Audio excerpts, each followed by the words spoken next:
Hello and welcome to the greenhouse. It is so crazy to me that just a few days ago you couldn't even stand to be outside in like a heavy coat, and now I can be out here in a jacket and I'm okay.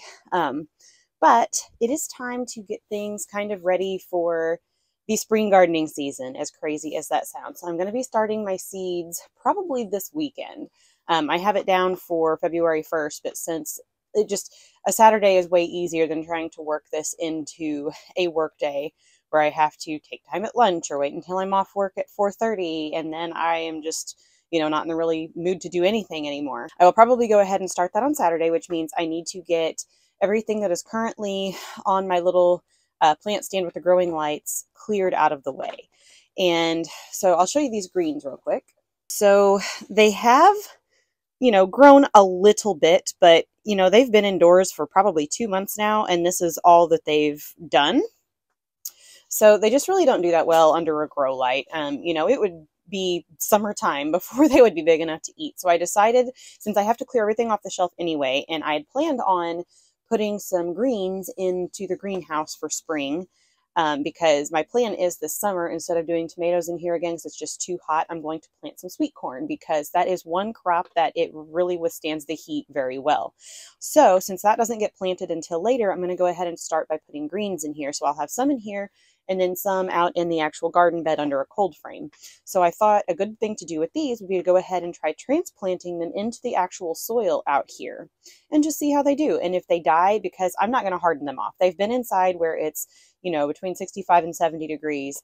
And now I'm bringing them out here. The heater's turned off because the tomatoes froze during our cold snap. They're dropping 30 degrees in temperature from where they've been in the house. So usually plants need to be hardened off before you just take them and stick them outside and leave them, but greens are also very cold hardy. So I'm just going to do it. I'm going to stick them in the ground. We're going to see what happens. Maybe they'll live, maybe they won't, but if they don't, I'm going to be direct sowing the greens in just over a month anyway. About March 1st, I will start those. So no further chit chat. Let's get these planted.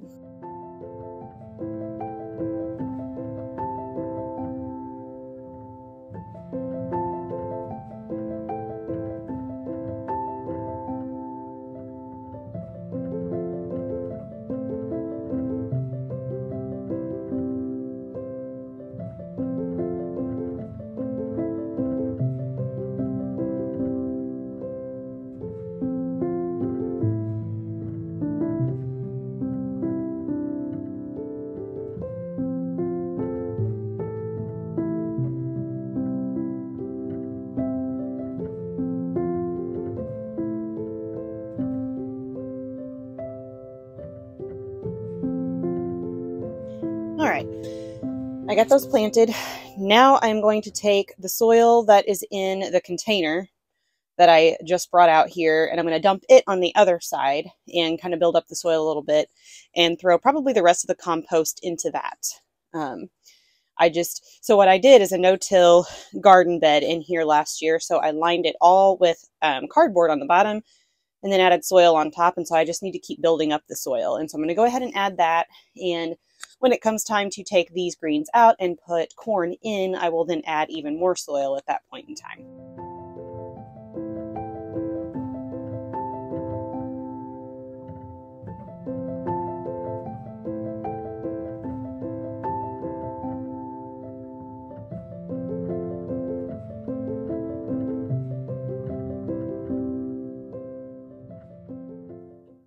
You're not going to eat my lettuce. I'll kick your little hiney out of here. And this is also not a litter box, little one, so don't get any fancy ideas. Excuse you. Hey, leave that alone.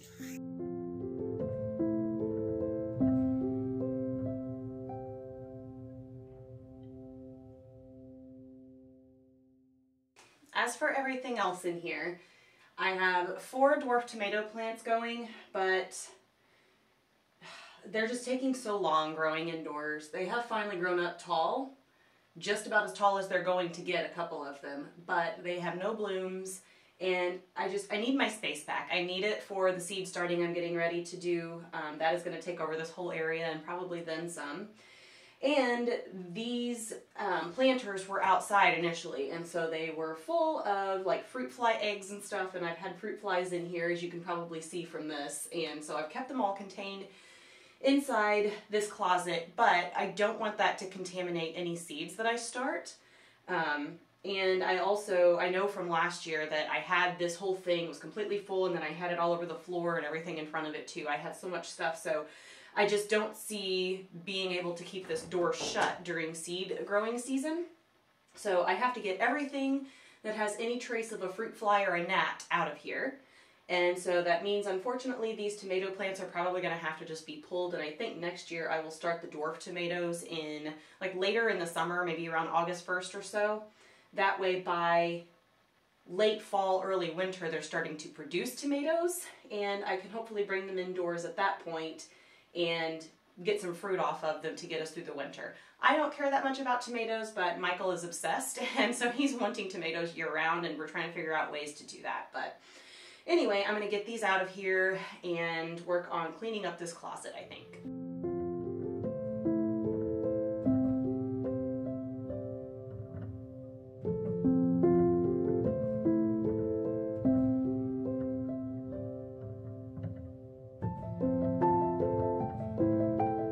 So it is time to go ahead and start sorting through my seeds and get out the ones that I'm going to start this weekend. Here I have found my tomatoes. I try to keep them all kind of packaged neatly together. So I'm going to set this one aside. And it looks like some more herbs. Where did my rosemary go? We need to add that back with this little packet. Okay, and then my beets and my radishes I would like to keep together as well. Onions, which I did last year, but I do not like starting them from seed. They just really didn't do well. The green onions did. So I'm going to pull the green onions out, and I'm going to hang on to those, but I think I'm going to just go ahead and get rid of the red and the yellow onions because they just did not do well. But I do need to start those, so we're going to set those there. The marigolds, which I'm going to do for pest control, I need to go ahead and get those started. Bell peppers, I just picked up a packet that's kind of a combination of different color bell peppers, so I'm going to start those. And then we have peas, which are going to get direct sown. Impatiens, I started last year, and again, this is another one that just did not do well, so we're going to toss it. And then I have my carrots. So peas, carrots, radishes, and beets all kind of go out at the same time. So I'm going to clip all of these together. And then I have cucumbers, which get direct sown later on along with the squash. So I'm going to kind of put those together. And then these are the ones that I plant their flowers. Oh, come on out of there. So the nasturtium. The nasturtium go in these handy dandy little tubes. And the reason I do that is that nasturtium don't like to have their roots disturbed. So if you plant them in here, you fill it with soil and just set them like this and let them grow. And then when you're ready to put them out in the garden, you just take them and put this directly into the ground. And then this, of course, will break down and it will do fine and the roots won't get disturbed. Borage are the same way. I don't want to toss the seeds because they did grow well. I just don't know if I want to use these again because I just didn't, I don't know. They got big and bushy, but they didn't really bloom very much. So I might just find a different spot to put them. And then the bachelor buttons, they didn't do well at all. They would sprout, but then they wouldn't make it and they would die. So I may try just direct sowing some outside. If they make it, they do. If they don't, they don't. And then the alyssum, I'm going to toss these because I tried multiple different ways and they just failed. They did not do well at all. So it was a waste of my time to try. Echinacea or, purple coneflower, I didn't have the best of luck with this either, but I may go ahead and try some again this year and just see what I can do. But I am going to go ahead and get those started now. And then the zinnias get direct sown, and I don't have a ton of these seeds left, but I feel like the place where I put them is so small that it's probably enough. And that pretty much is it. This is milkweed seed, and I never had any luck with those either. I put them out because they need to cold stratify. And so I put them out in the fall like you're supposed to, and they never sprouted. So I may try starting some again this spring. But what you can do is you take the seeds and you put them in the refrigerator and leave them for like a month. And then you try planting them and kind of see what happens. So I'm going to go ahead and take these out now and put them in the fridge. And that is pretty much it. The peas, I've got these in a box, so I can't obviously put that with these, but I'm going to put the rest of these together and kind of clip them on top of the peas.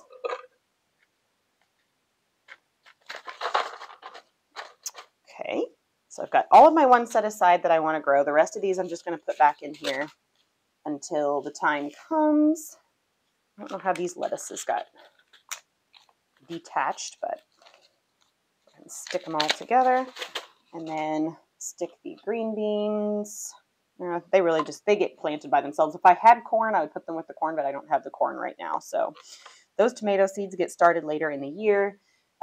So I've got butternut squash and Honeycrisp apples. I will probably go ahead and start the Honeycrisp apples soon.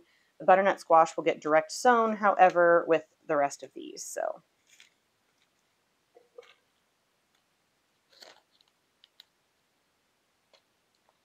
there we go. And then all of these flowers, those I'm going to direct sow. The borage, I'm just going to get rid of it. I don't think I'm going to grow it again. And then these will be started, I want to say about 2 weeks after the rest of them. So we're just going to leave them in here. But anyhow, I have set aside now all of the ones that I want to start this weekend. So I'm going to go ahead and close this back up. Yes, we got everything. And put it away until later on.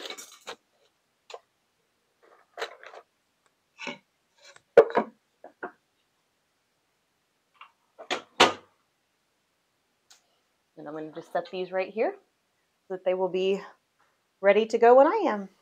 Good morning. It is officially time to start my seeds. I will have to make a store run when I'm done with this first part because I want to get some indoor potting mix, which has been treated for gnats, so you shouldn't get fruit flies and gnats. And then I also want to get some of those little like biodegradable cells that are deeper than these. These are pretty short, so you start your seeds in them, and then after a couple of weeks, they need potted up into something bigger.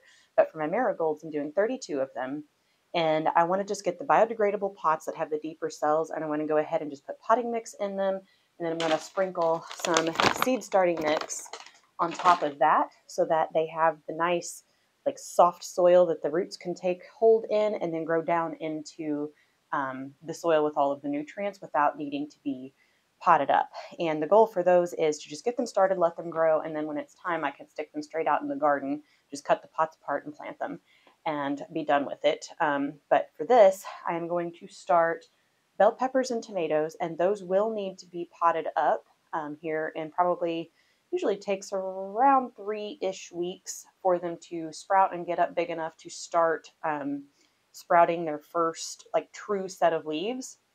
And at that point, usually the roots are long enough, the taproot anyway is long enough that they need to be taken up out of this cell and then transplanted into a bigger pot with actual soil. So I'm going to do that. And then at the store, I also need to pick up some seeds. So I'm going to pick up Brussels sprouts. Those need to get started as well because they will be ready to be transplanted into the garden in just a few weeks. And I'm planning on starting all of those early spring vegetables around March 1st. Hopefully. Right now, it's crazy because it looks like the temperatures are going to be all like 50s and even a couple of 60s for the foreseeable. So that's only obviously like a 10-day forecast, but I wouldn't be a bit surprised if we have spring weather all the way through the rest of this winter, and then in the middle of March we have a freeze and I have to worry about all of my plants. That kind of would be par for the course here in the Midwest. But anyway, I also need to pick up, while I'm there, I'm just going to go ahead and do it. I'm going to pick up my corn seeds, and then I'm going to browse the herbs and see what looks good to me because I do have one big pot that I used for tomatoes last year that's just a spare now. And I think I'm going to do an herb pot because I am going to do like companion planting. So I have rosemary and basil that are they help pest control. So I'm going to put those in some of the blocks around my planting beds. And I do have a big thing of oregano already, like a big patch already started in another place in my garden. And so I think for this other pot, I'm just going to browse and see what looks good to me. And I'm just going to do like some various herbs in that pot. I do have some cilantro, so that will go in it for sure. But I may do like some dill, some thyme. Anyway, let's get this started.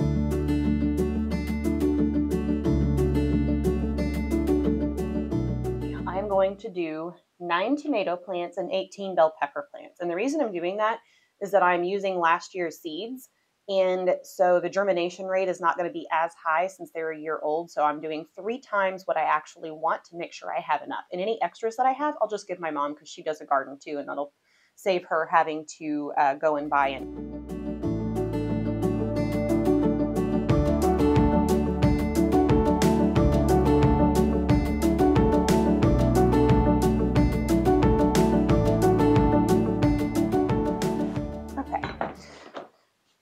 So I have all the cells filled that I intend to use.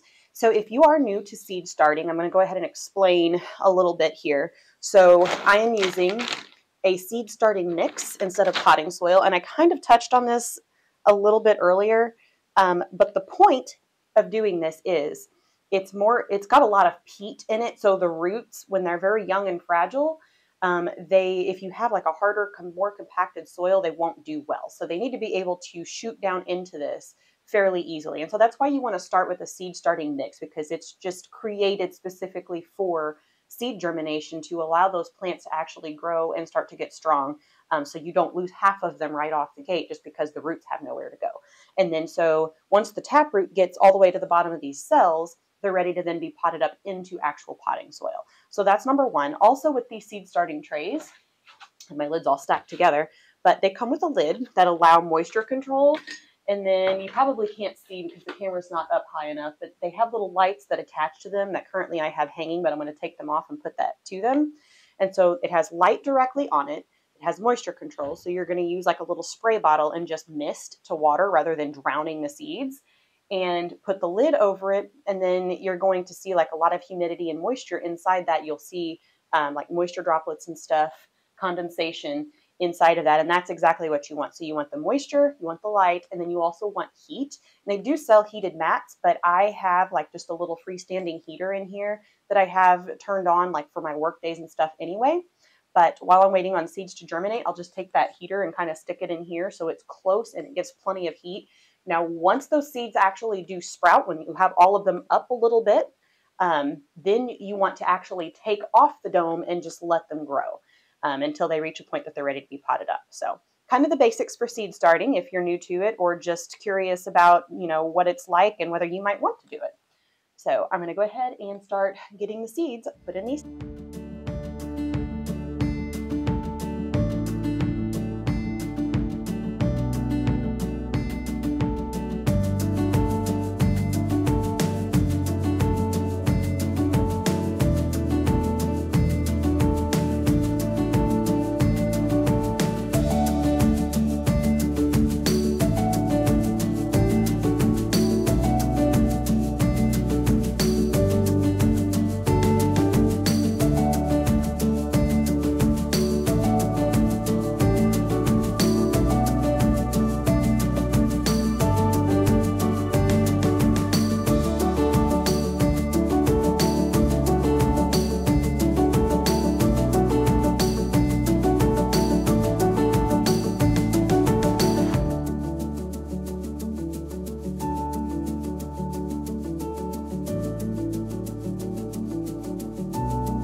So as I'm sitting here spraying this, I'm thinking about the fact that I need to put this lid on it, and there is no way it's going to fit with these in there.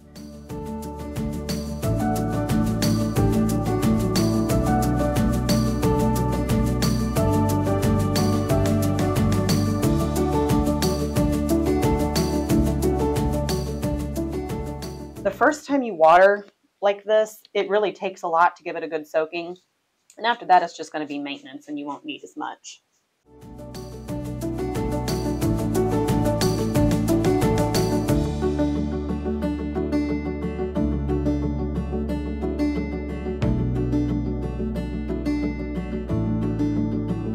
Okay, and these little cell kits, these particular ones I bought, I will look and see if they are still available on Amazon because I bought them a year ago. And if they are, I will link them. But they come in a 2-pack. There's 40 cells in each one, so you get a total of 80 cells. And I bought 2 of those last year, which now is going to be overkill because I'm not doing near as much in them as I did last year. I've just kind of learned some things about different types of seeds and how to start them and what works best. And more importantly, storage space, because as these get bigger and you have to pot them up, they spread out and take up a lot of room because they're not going to stay in a container this small, right?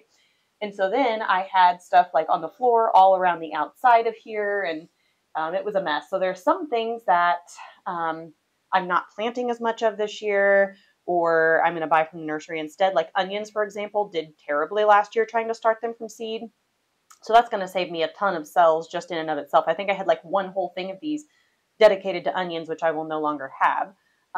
So anyway, I should hopefully need less space this year, but we will see what happens.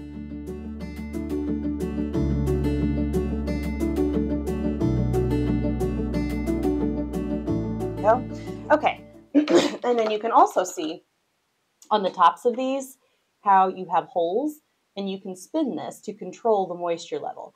And so I want to close the holes completely until these start to sprout, and then I will open it back up for a little while before I just completely remove the lid. So I'm going to stick this on the shelf and I'm going to plug this in and it will be ready to go, and then I will have to run to the store to grab the rest of my stuff, and then we will pot the rest.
I'll set this aside for a moment and I'll let you know what I'm doing with that. But I did find my seed pots. The one thing I will say for these though is they are definitely smaller than I thought they were going to be. They're deeper than those, but they're still smaller than like the ones that you get from the nursery. But I think for marigolds they will do well, because they're kind of slow growing and they're also very, very hardy. So once they do take off, I mean, marigolds, honestly, you can just start those directly into the soil and they will do fine. So each one of these has 10 cells in it, and there are 5 in a pack, so there's 50 cells. And I need 32, so. And then for the soil, I wanted the Miracle-Gro that's made for indoor, but they said there were like 50 bags in stock, but they definitely were not where they said it was. And I even went out to the outside area and looked, and they didn't have it. So I just ended up buying the Schultz. I looked the bag over. It doesn't seem to have any like tears or punctures or anything, so it should be okay. But I'm still gonna take a look and see what we have inside and hope that there are no gnats in it. Here we go. Okay. So if there are fungus gnats in soil, you'll definitely know because you will see them kind of on the surface crawling around, and as you kind of mix it up, they'll start to fly. And there is nothing happening to this one, so that is good. If you do have gnats in your soil, you can either return it to the store and get another bag. Odds are the other one, since they're all like kind of together in the same batch, it's probably going to be the same. But there are a couple of other options too. You can use hydrogen peroxide. You'll just have to Google this and it'll give you all the information. Or you can also even put it in the oven to sterilize it with heat. But anyway, it does not look like I have to worry about that. So we're going to fill these up and get my marigold seeds started.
I'm going to spritz those with some water, and I'm going to take this whole boot tray and just stick it right on the shelf.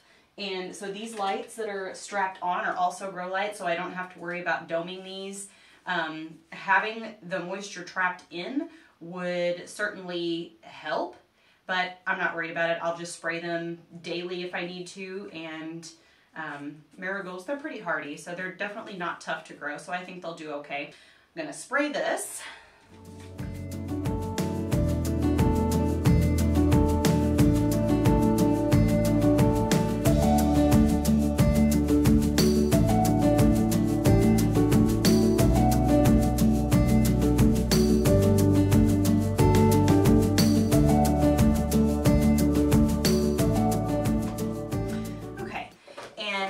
I'll go ahead and go over with you what this is. So this is my little gardening book that I started last year, and I am going to continue it. So I started it in the summer, like the late summer last year when I planted my herbaceous border.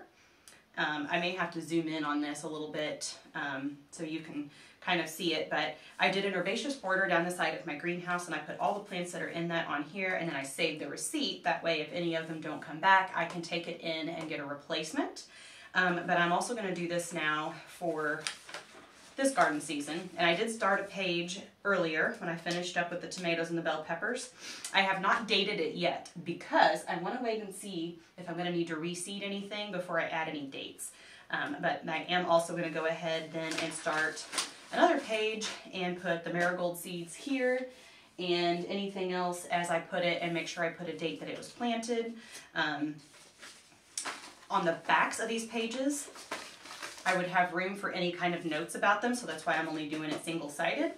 But yeah, I just picked this up at TJ Maxx last season, and I thought it would be perfect for me to be able to keep track of my garden throughout the years. So anyway, that is going to do it for this vlog, and the next gardening vlog that you will see from me will be probably, it should be sometime around the 15th to the 20th of February. I'll have a few more things. That's when I'm going to start all of my herbs, I believe. I'd have to look at my plan I have made out. I know there's herbs, and I think jalapeno peppers maybe are on that one, and the nasturtium. So the nasturtium that I'm going to start in these will be on that vlog as well. So until then, tomorrow I will be going up to visit my mom and stepdad. I'm in the process also today of filming a what I eat in a day as a plant-based nutritionist. And to close that vlog off, tomorrow I am going to go visit with my mom and my stepdad. I'm taking them their latest meal plan and a stack of books that I have here on nutrition, and some of it is like one is a cookbook, but all of them I think have recipes in the back as well. And then I'm going to go over some nutritional information with them also that I'm going to film.